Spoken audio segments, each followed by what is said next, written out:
Hello students, कल हम लोग उदारवाद पढ़े थे। तो उदारवाद पेपर सेमेस्टर 6 के स्टूडेंट्स के लिए है, CC 13 पेपर।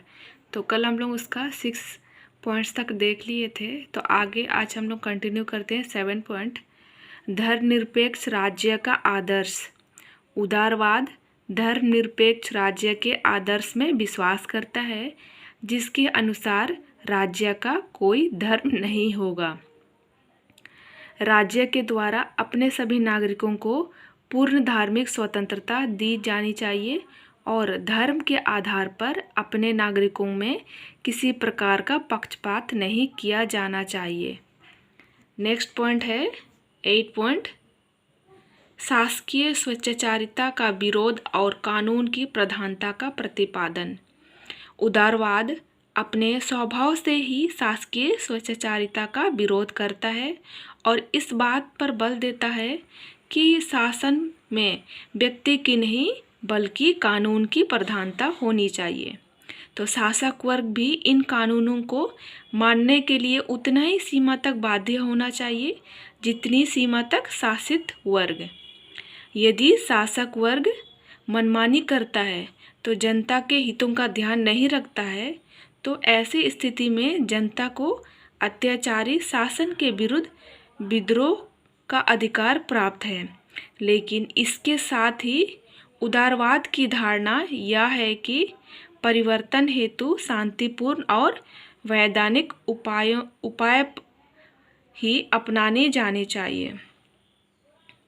नेक्स्ट पॉइंट है लोकतांत्रिक पद्धति का समर्थन।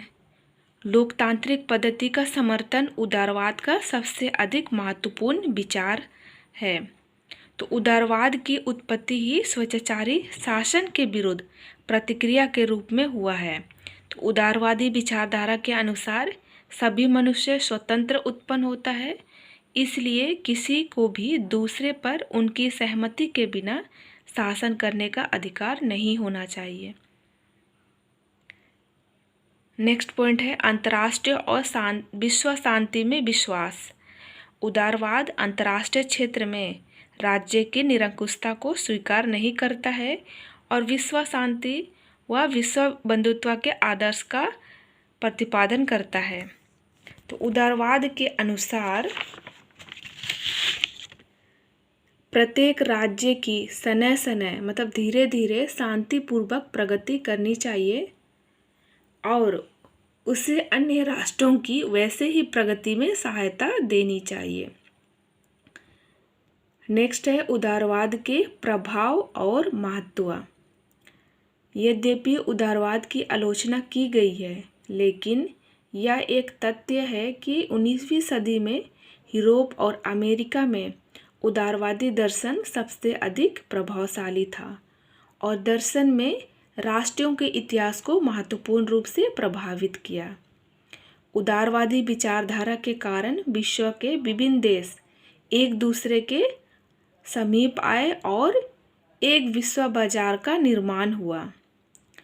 उसने धर्मनिरपेक्षता का मार्ग प्रशस्त किया, जो आज के प्रगतिशील युग का एक बहुत बड़ा प्रतीक है। आज का संसदीय संस्थाएं, वैश्य मताधिकार संस्थाएं इस उदारवादी दर्शन का ही देन है।